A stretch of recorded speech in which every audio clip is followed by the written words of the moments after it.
He didn't shout. That's the first thing you have to understand, and it's the thing that should have scared everyone in that room, but didn't, because nobody knew yet what they were looking at. He walked in quiet. He set a stack of bills on the table, $2,000, counted out in the open so everyone could see it was real. Then he placed a stopwatch down beside it. A real one, the kind with a brass case worn smooth from a thumb that had pressed it 1,000 times. And he said one sentence, in a voice so level it barely carried past the front row. "Stay on your feet 90 seconds. The money's yours." That was it. No insult. No threat. No story about who he'd beaten or what he'd do. Just a number, a stopwatch, and a wall of certainty so complete it didn't need volume. I've spent 30 years around fighting men, and I'll tell you something I learned the hard way on mats from Oakland to Hong Kong. The ones who scream at you across the ring, those you can read. The screaming is a tell. It's the fear coming out the only door it can find. But the quiet ones, the ones who set down the money and the watch and just wait for you with nothing moving in their face, those are the ones who put me on my back. This man was the second kind, the most dangerous kind I ever knew. And Bruce Lee looked at the money. Then he looked at the man, and he stepped onto the mat. What happened in the next 19 seconds wasn't a beating. I want to be clear about that up front, because you're going to expect a beating, and that's not what this is. There was no rage in it. No humiliation. It was something colder, and something a great deal stranger. Because this champion wasn't a loud giant. He wasn't an arrogant bully with a glass jaw and a big mouth. He was a machine. A man who had taken every human thing that gets you beaten, the ego, the fear, the anger, and burned it out of himself on purpose until all that was left was technique that had never, not once, lost. And you don't break a man like that the way you break the others. You can't take his pride because he set it down years ago. You can't use his fear because he doesn't have any. You can't bait his temper because there's nothing in there to bait. To beat a man who has made himself into a perfect machine, you have to break something deeper than any of that. You have to break the one thing he never thought to question. The system. The belief, underneath everything, that the machine could not fail. And the man who took the only photograph of that day, the one frame that survived, he's still alive. Older now. I sat across from him. And he told me what the champion's face did in the exact moment his own machine stopped working in front of him. He's never forgotten it. After you hear this, neither will you. So pull up a chair. Settle in. This one you need to hear all the way through, start to finish, because the ending isn't the kind you cheer for. There's no fist in the air at the end of this one. There's something quieter, and it sits with you longer.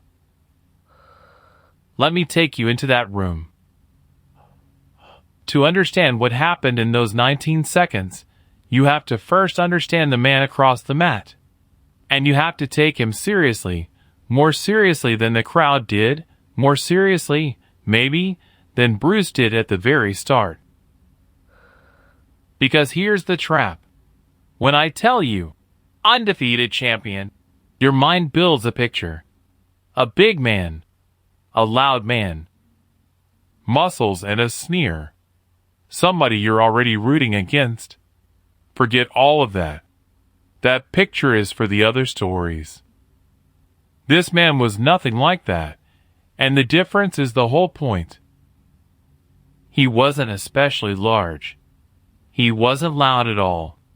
If you'd passed him on the street, you'd have seen a plain, still man in a pressed shirt, the kind who never raises his hand to wave and never needs to.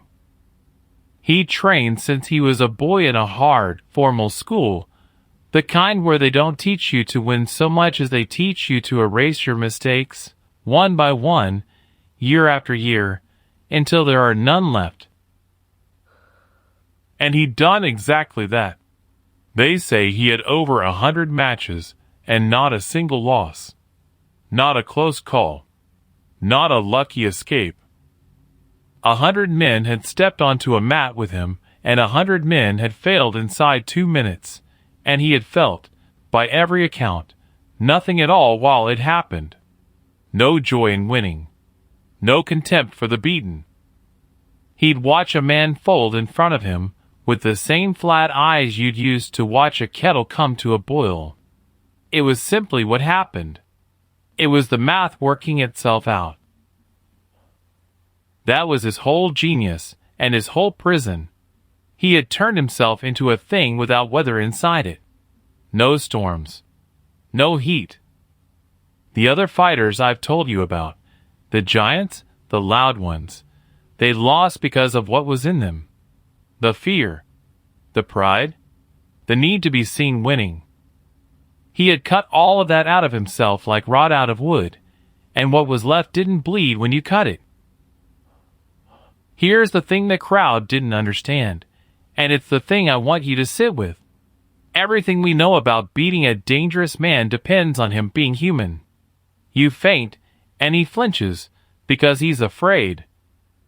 You let him win the first exchange, and he overcommits, because he's proud. You stay calm while he rages, and he burns himself out, because he has a temper to burn. Every trick in the whole art of fighting is really a trick played on a man's heart. And this man had no heart left to play on. He'd handed it in at the door, years ago, in exchange for never losing. So how do you beat him? I asked myself that the first time I heard this story, the same way you're asking it right now. You can't scare him. You can't anger him. You can't shame him. He has closed every door you'd normally walk through. The crowd that day looked at him and saw a sure thing, a man who'd take Bruce's measure inside a minute the way he'd taken 100 others. And on paper, on every page of logic you could write, they were right. The stopwatch on that table wasn't a taunt. That's what made it so cold. It was a measurement. He genuinely wanted to know how long this smaller, stranger man would last, the way a scientist wants a number. 90 seconds was generous. It was more than most got. He'd set the bar high because he was curious, and because curiosity was the only thing close to a feeling he had left. Now, there was one more man in that room I need you to notice, because his hands are the reason this story survived at all. Off to the side, near the wall, sat a young man with a camera. Some of you were with me for the first of these stories. The night in the harbor gym, the big man who fell in 6 seconds and walked out leaving his money on the table. You'll remember there was a kid by the ropes with a camera, who took one single frame at the one moment that mattered.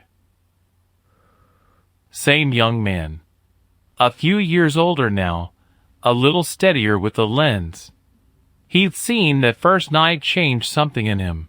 He'd started following these quiet, impossible matches around the state, trying to be in the room when lightning struck twice. Most days nothing happened worth the film. He'd learned to wait. He'd learned that the picture, when it comes in a single second and never warns you.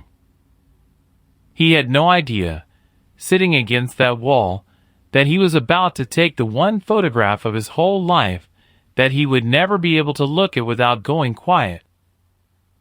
I heard this story from him. Directly. An old man now, in a small room with that photograph in a drawer he doesn't open often. So when I tell you what the champion's face did, I'm not guessing. I'm telling you what a man who was there has carried for 50 years. Let me tell you how Bruce Lee came to be standing in that room at all. Bruce wasn't supposed to be there. Understand that. He wasn't on any card, he wasn't a member of that school, and he had nothing to win.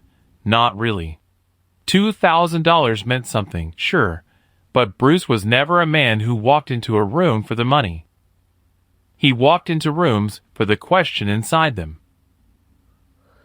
And the question in this room was a good one.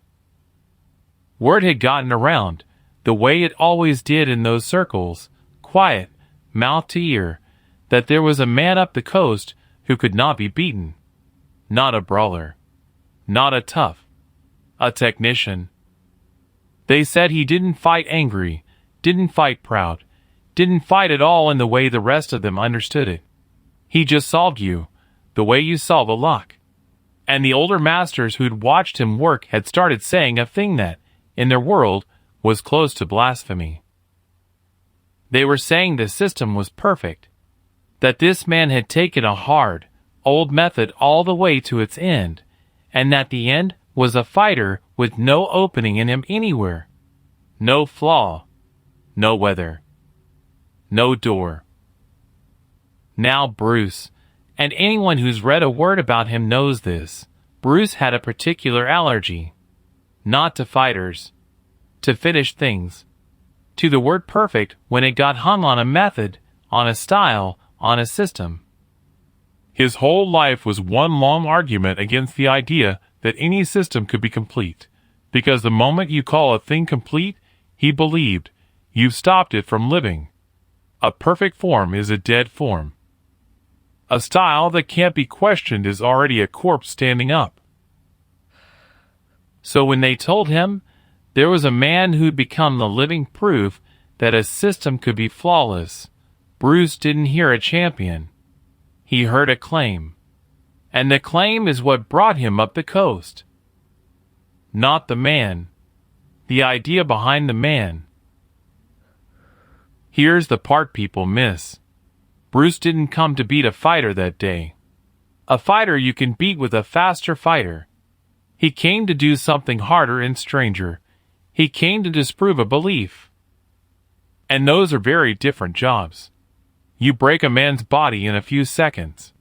You break a man's faith, the thing he built his whole self on top of, and you've taken something he can never get back. Bruce knew that. I think he knew it walking in the door. And I'll tell you now, before we even get to the mat, I'm not sure, all these years later, that it sat easy with him afterward. Hold that thought. We'll come back to it at the end, and it's the part of this story that matters most. When Bruce came in, the room didn't go quiet for him. That's worth saying. In the other stories I've told you, Bruce walks in and something shifts, a hush, a tightening. Not here. Here he was the curiosity, the small visitor, the man who'd come to test himself against the sure thing. The crowd looked at him with a kind of polite pity. They'd already done the arithmetic. They were just waiting to watch it come out the way arithmetic always does. And the champion. The champion looked at Bruce the way he looked at everyone. Which is to say, he didn't really look at him at all. He measured him. Height, reach, the way he carried his weight, where his hands liked to rest. I'm told you could watch him do it. Watch the eyes move down a man and back up, taking inventory, the way you'd size up a piece of furniture you had to move through a narrow door. No warmth in it. No challenge in it either. Just intake. The young man with the camera told me that was the first thing that put a cold finger on the back of his neck. Not menace. He'd photographed plenty of menace, and menace he understood. This was the absence of everything. A man looking at another man with no opinion about him at all. Like he was already reading the result off a page, he said. Like the fight was a formality, and he was just confirming the number. Bruce, for his part, did the one thing nobody expected. He smiled. Just a little. Not a fighter's smile. Not the bare teeth thing men do to look dangerous. A small, almost private smile. The kind you'd give a puzzle that's just shown you it's harder than it looked. Because Bruce had seen the look. And Bruce understood, in that first second, exactly what he was up against, and exactly why every trick in his hands was suddenly worth nothing. There was nobody home to trick.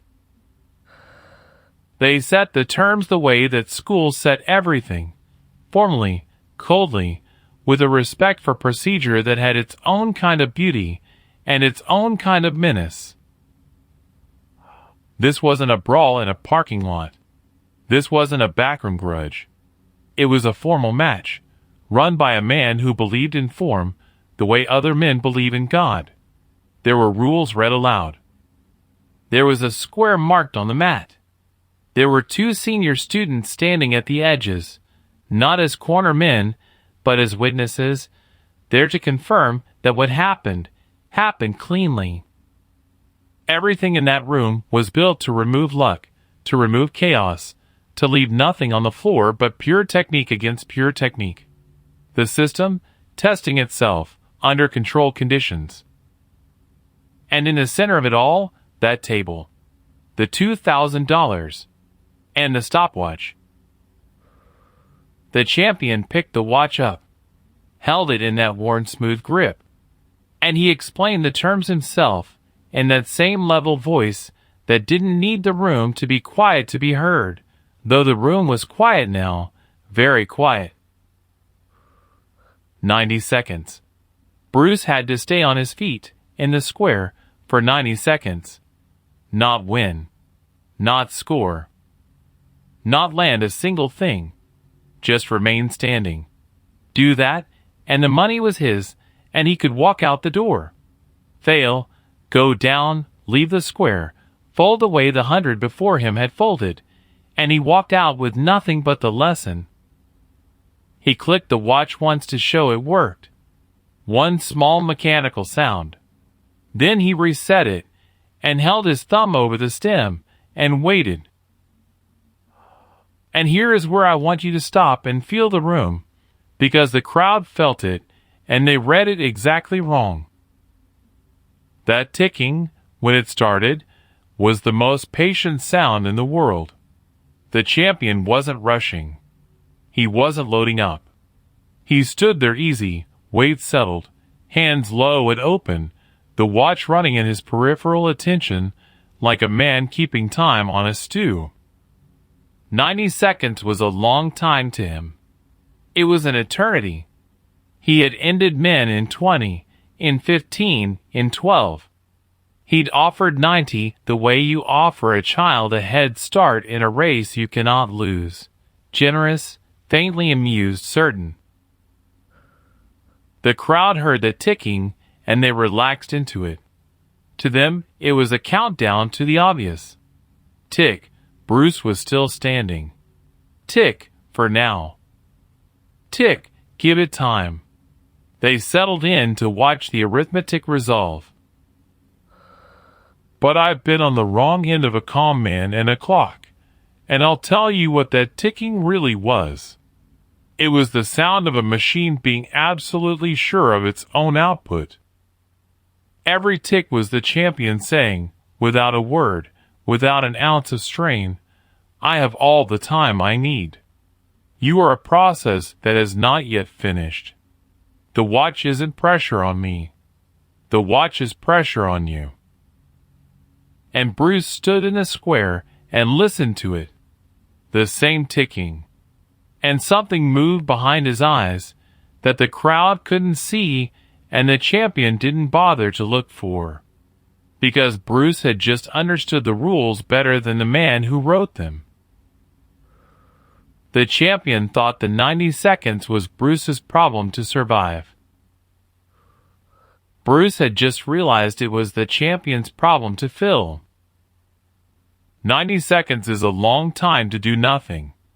And a machine, a true machine, a system that runs on certainty, needs an input to act on. It needs you to attack, so it can answer. It needs you to defend, so it can break the defense. It needs you to be afraid, so it can finish you on the fear. The whole 100-match record, every flawless win, had one thing in common that nobody, not even the champion, had ever noticed. Every single one of those men had given him something to work with. The ticking went on. Tick, tick. The crowd smiled. The champion waited, patient as stone. And Bruce Lee did the one thing the machine had never, in 100 fights, been asked to process. For 3 full seconds, he gave it nothing at all. 3 seconds of nothing. Doesn't sound like much. Read it on a page, and it's a blink.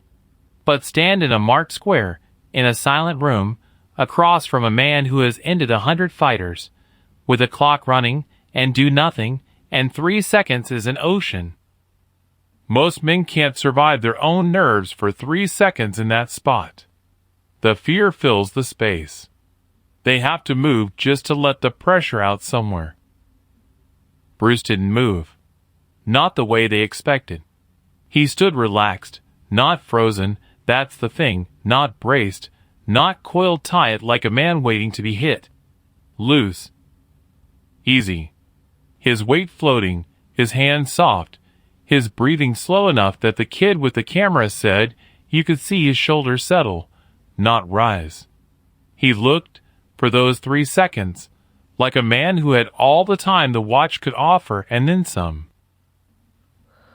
And here's what that did. You have to understand the machine to understand why this was the opening blow, even though no blow had landed. The champion's whole method ran on a loop. The other man does something, an attack, a guard, a feint, a flinch, and the champion reads it, and the system produces the perfect answer, and the answer ends the fight. Input, process, output. 100 times. Flawless. But every loop in that record had started with an input. Every one of those 100 men had handed him the first move. Out of nerves, out of pride, out of the simple human need to do something rather than stand there and be measured. Bruce handed him nothing. No attack to counter. No guard to break. No fear to finish. He just stood there, present and calm and waiting, and the machine, the perfect machine, sat with its thumb on the watch and had nothing to process. For the first time in 100 fights, the loop had no place to start. Now, a loud man, a proud man, would have rushed in to fill that silence himself, would have taken the bait of all that nothing and attacked, just to make the fight start. But the champion wasn't loud or proud. He was patient. So he waited too. And that, right there, was the trap closing, though nobody in that room could see it yet. 2 men standing still. The crowd reading it as the calm before the champion's certain strike. The watch ticking off the easy seconds. But the 2 stillnesses were not the same stillness. Hear me on this, because it's the whole hinge of the thing. The champion was still because his system told him to wait for input. His calm was borrowed. It came from the machine, from the certainty, from 100 wins that all said, be patient, the answer always comes. He was at peace because his system was at peace.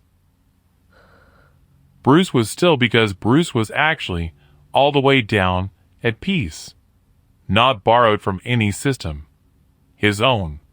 He'd spent his whole life learning to be water, to have no fixed shape, no fixed answer, nothing the other man could read because there was nothing preloaded to read. He wasn't waiting for the champion to move so he could counter. He was simply present, formless, ready to become whatever the next instant required and nothing before it. So you had a man whose calm came from a machine, facing a man whose calm came from himself. And the difference between those two things is everything, because one of them can be starved and the other can't. The seconds went by. 5, 6, 7. And something began to happen in the room that the crowd felt before they understood it. A wrongness. A note that didn't fit the song they came to hear. They'd expected the champion to have closed this out by now. The 100 men, the 12 seconds, the 15. And here was 7, 8, 9, and nothing had happened. The sure thing was taking too long. The kid with the camera told me this was the moment his hands started to sweat on the lens. Not because anything dramatic had happened, because nothing had. It was like watching a clock that's supposed to chime, he said, and it gets to the hour, and it doesn't. And you don't breathe right until it does. Except it just kept not chiming. A machine that runs on input, given no input, does one of two things. It waits forever. Or, if it's been told there's a clock, if it's been told the output is overdue, it starts to generate its own input. It starts to move first, to reach, to go looking for the loop it needs. And a man who has won 100 fights by answering, always answering, has one weakness he has never once had to face. He has never had to start. Around the 11th, 12th second, the champion's weight shifted. Just slightly. A small adjustment, the first real motion either man had made. To the crowd it was nothing. To the kid with the camera, it was the chime he'd been holding his breath for. And to Bruce? To Bruce, it was the input. The one and only input he'd needed the whole time. Not from himself. From the machine. The machine, asked to wait too long with the clock running, had just been forced to do the one thing it was never built to do. It moved first. And the instant it moved first, the perfect system stopped being an answer. It became a question. And Bruce Lee had spent his entire life learning how to be the answer to a question asked in motion. I'm going to slow this all the way down now, because what took 19 seconds in that room takes longer to tell, and you need it slow to understand that nothing here was luck. Every fraction of it was the system breaking, link by link, in the right order. The champion shifted his weight forward, committed, just a little, just enough, to closing the distance and forcing the start. After 11 seconds of nothing, after a clock that wouldn't behave, he reached for the fight he'd been waiting to be handed. And in reaching, he gave Bruce the first true thing he'd offered all night. Direction. Motion. A line of force, leading the body, going somewhere. Bruce didn't meet it. That's the first thing. Every one of those 100 men had met him, blocked, countered, traded, engaged. Given the machine the contact it fed on. Bruce didn't. He moved off the line. A small step. The kid said later it didn't even look like a defense. It looked like Bruce had simply decided to be standing somewhere slightly different, and the champion's committed weight went past the place Bruce used to be. And now, for the first time in 100 fights, the champion was the one with no input. The one reaching into empty space. The one who had moved first and found nothing to answer. The loop had reversed. The man who lived by answering had just been forced to ask, and the question had gone unanswered, and his weight was already past the point of easy return. He recovered fast. Of course he did. 100 fights of flawless habit don't vanish in one slipped step. He caught his balance, he reset, He reached for the system. Give me the answer. The answer always comes. But the system needed input. And Bruce, having shown him one slip, gave him another shape entirely. Then another. Not attacks, not yet. Shapes. A presence here, then gone, then low, then close, then nowhere. Water with no edges to grip. Each time the machine reached for the pattern had already become something else, and a system built to answer cannot answer a thing that won't hold still long enough to be a question. I want you to see the champion's mind here, because this is the real fight, and it's happening behind his eyes. He's not panicking. He doesn't have the wiring for panic. He burned it out years ago. But for the first time in his life, the answers aren't coming. He reaches into the place where the perfect technique has always been waiting, 100 times, never once failed, and his hand comes back empty. And he reaches again, and again, faster now.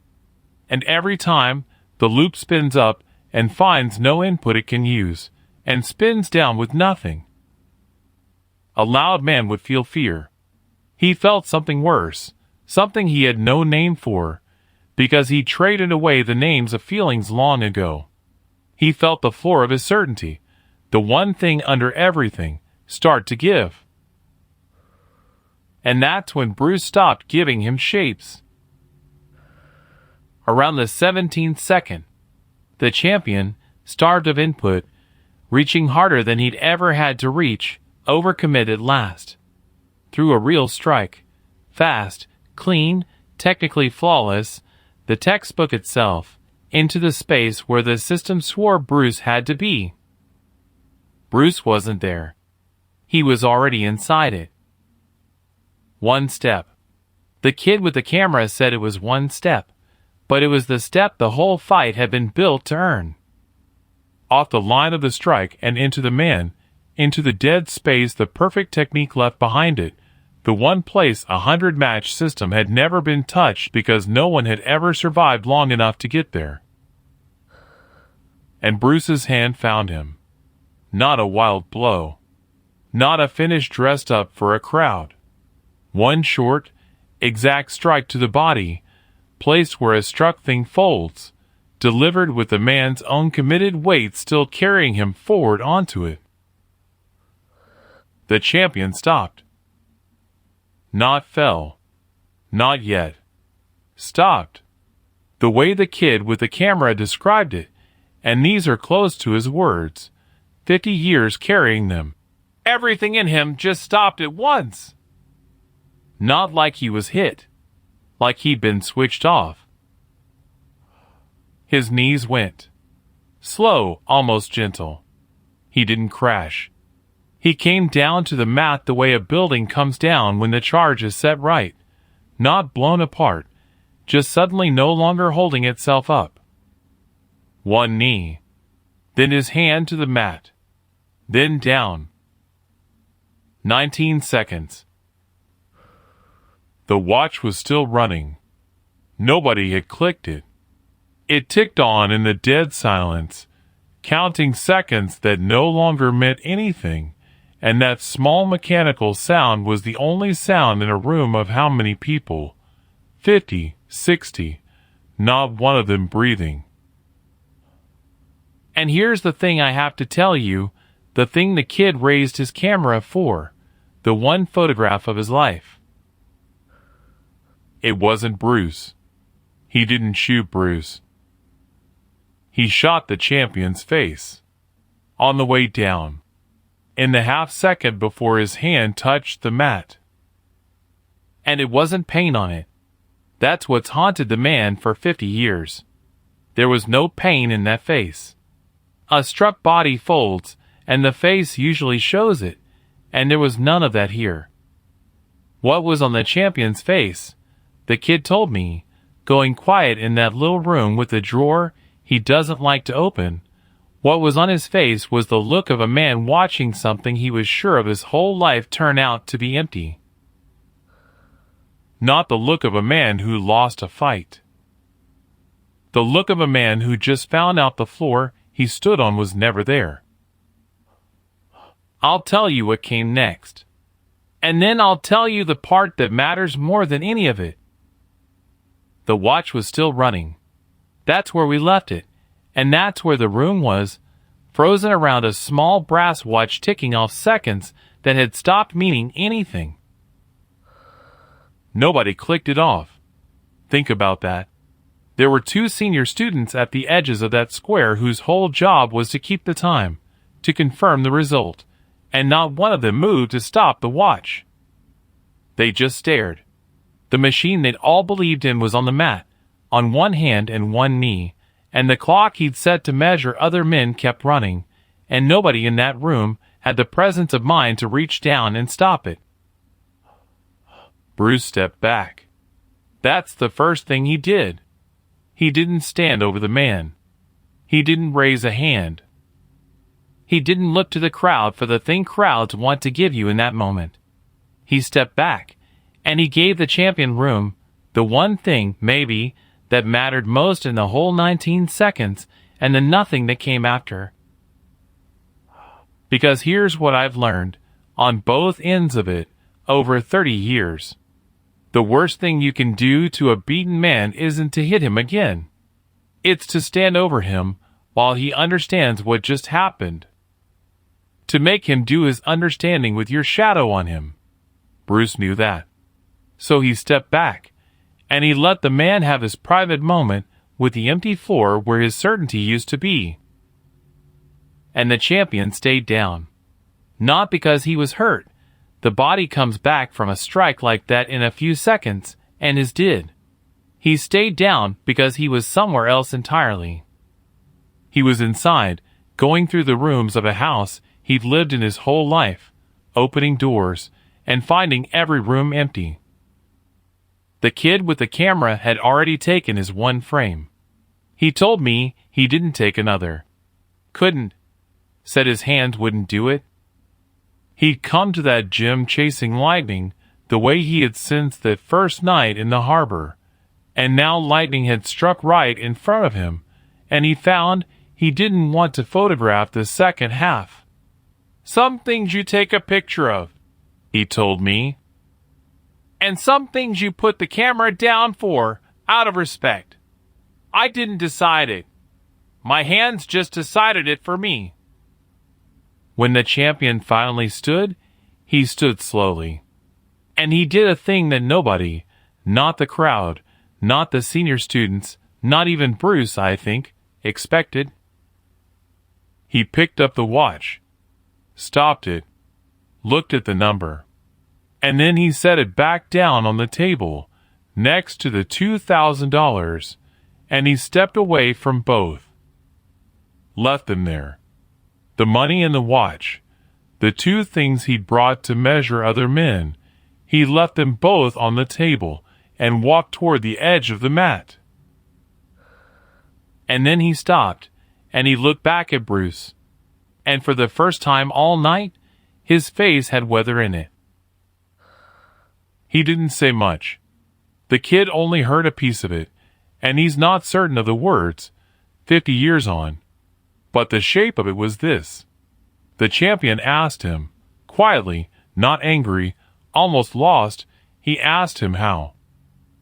Not how did you hit me? How did you make the answer stop coming? And Bruce, they say, didn't gloat, didn't lecture, didn't do any of the things a smaller man does in that moment. He just told him the truth in about as few words as it can be told. You were waiting for me to give you something. I never did. Now I have to tell you what became of him. And this is the part where you'll want me to give you a clean ending, and I'm not going to, because the truth of it is better and harder than clean. You'd expect one of 2 stories. Either the champion is broken forever, the proud machine destroyed, never the same, a cautionary tale. Or he's redeemed, sees the light, becomes Bruce's friend, a tidy bow on it. The story does neither. The story does the thing real life does. He disappeared from that circuit. The undefeated record, that was the end of it. He never took another formal match in that room or any other that anyone could trace. To the men who'd believed in him, who'd called his system perfect, that looked like the machine had been destroyed, the legend went around. The great champion, broken in 19 seconds, never fought again. But that's not what happened to him. That's just what it looked like from the outside. The kid kept track of him over the years, because that's what the kid did. He followed the threads. And what he found was this: the champion didn't break. He started over. He went back to the beginning, to the foundations of the very system he'd spent a lifetime perfecting, and he started pulling it apart, asking the question he'd never once asked in 100 wins: where are the gaps? Not the strengths. The gaps? The places a man like Bruce could walk through. He spent the rest of his life, they say, not defending his system, but studying its holes. He became, in his quiet way, one of the few men who truly understood what Bruce had been trying to say his whole life: that the moment you call your method perfect, you've stopped it from living. He never became famous for it. He never made it loud. But men who trained under him in his later years described a teacher who began every lesson with the same strange sentence: "There is no perfect form. The day you think you've found it is the day you've already lost." He learned that on a mat, in 19 seconds, from a man who gave him nothing to work with. And he spent the rest of his life passing it on. So did Bruce destroy him? I've sat with that question a long time. And here's where I land. Bruce took something from that man that day, took the floor right out from under him, the certainty he'd built his whole self on. That's real, and it's not nothing, and I don't think it sat easy with Bruce either. But what the man built on the empty ground afterward, that was better than the perfect house that fell. Harder to live in, but alive. Some gifts don't feel like gifts when you get them. Some of them feel like losing everything. And you only find out years later that the worst day of your life was the day somebody handed you the truth. Now, let me take off the storyteller's hat. Let me sit across from you plain and tell you why this actually worked. No mysticism. Straight. Now, why this actually worked. No mysticism. Straight. 3 things. The mechanics, the mind, and then the honest part. What's true here, and what the legend has been polishing for 50 years. I owe you all 3. First, the mechanics. The body part. This wasn't magic, and it wasn't speed for its own sake. The whole fight turned on one principle, and it's a real one, and you can watch it work in any good fighter alive today. A counterfighter, a man who wins by answering what you do, needs you to act first. His entire game is reaction. Beautiful reaction, flawless reaction, but reaction. And reaction has one structural weakness that never goes away no matter how good you get. It cannot start. It can only answer. So Bruce didn't attack into the best counterfighter he'd ever faced. That's what the 100 losers did, and that's why they lost. They gave a reaction machine exactly what it eats. Bruce starved it. He gave it nothing to react to, and he let the clock, the man's own clock, turn the pressure back around, forced the counterpuncher to lead. And a man who has spent his whole life perfecting the answer has, by definition, never practiced the question. The instant that champion had to move first, he was an amateur. A flawless, 100-match amateur in the one thing he'd never done. The strike at the end? Almost incidental. By the time Bruce's hand landed, The fight was already over. It had been over since the champion was forced to lead into empty space. The body just hadn't gotten the message yet. Placement, timing, the man's own committed weight folding onto a short shot. Clean, yes. But the strike didn't win the fight. The nothing won the fight. The strike just ended it. Second, the mind. And this is the part one want you to actually keep. We always think the dangerous man is the one with no fear, no anger, no ego. The machine. And he is dangerous, don't mistake me. But here's the thing nobody tells you. Everything that makes a man beatable is human. The fear, the pride, the temper. And we spend our lives trying to cut those things out to become unbeatable. But cut all of them out, and you've got a different problem. A man with no weather inside him has no weather to read, true, but he also has nothing of his own to draw on when the system fails. The proud man, when his plan breaks, has his pride to fight on with. Ugly, but it's fuel. The angry man has his anger.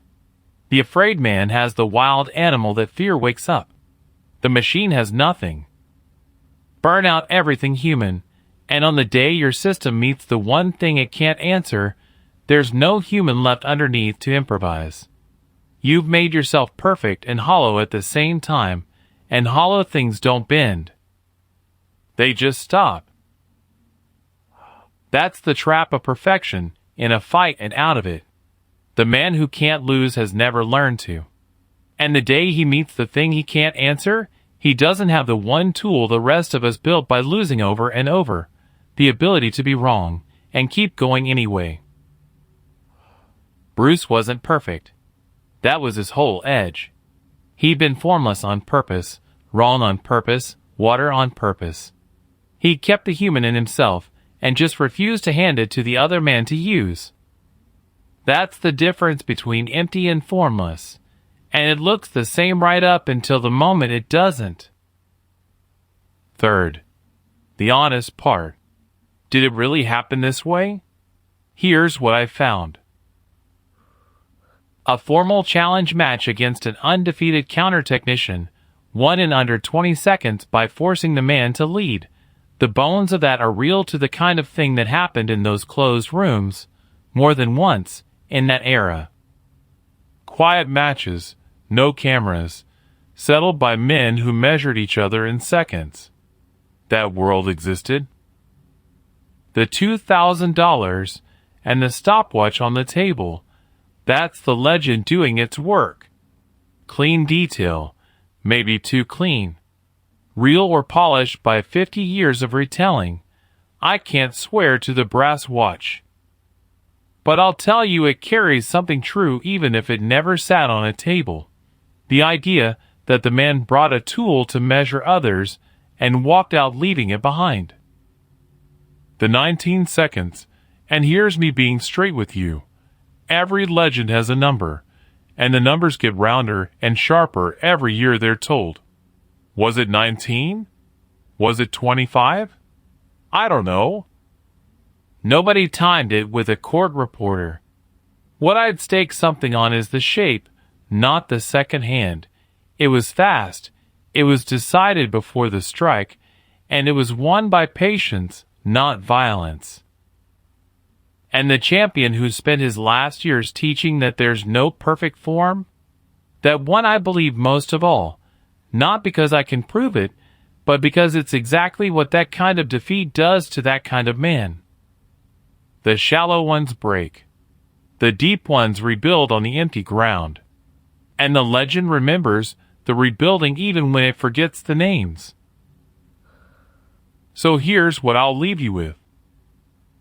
Everybody in that room came to watch a perfect machine prove it couldn't lose. And it couldn't, not the way they imagined. Nobody outmuscled it. Nobody outsped it. A man simply stood still and gave it nothing and let its own certainty walk it off a cliff. The loud man fears first. We've said that before, and it's true. But the man with no fear at all, the perfect one, the machine, he's got a deeper crack than the loud man ever did.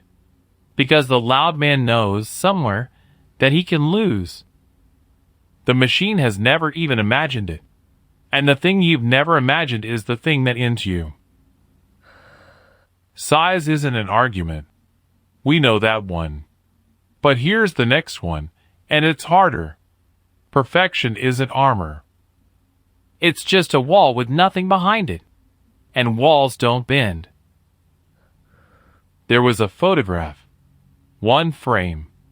A man's face on the way down, learning the floor was never there. The kid who took it is an old man now, and he keeps it in a drawer he doesn't open much. I asked him once why he keeps it at all, if it's so hard to look at. He thought about it a while. Then he said, because somebody should remember that the day he lost everything was the day he finally got something real. I'm the only one who saw the exact second it happened. Feels wrong to throw that away. There's another one of these. Another room, another night, and a fighter who never lost a single round in his life, until he met a man who beat him without ever throwing a punch. The kid with the camera was there for that one too. But that's a story for next time. Stay on your feet. And when somebody hands you a clock and tells you you've got 90 seconds, remember the man who gave them nothing and lasted forever.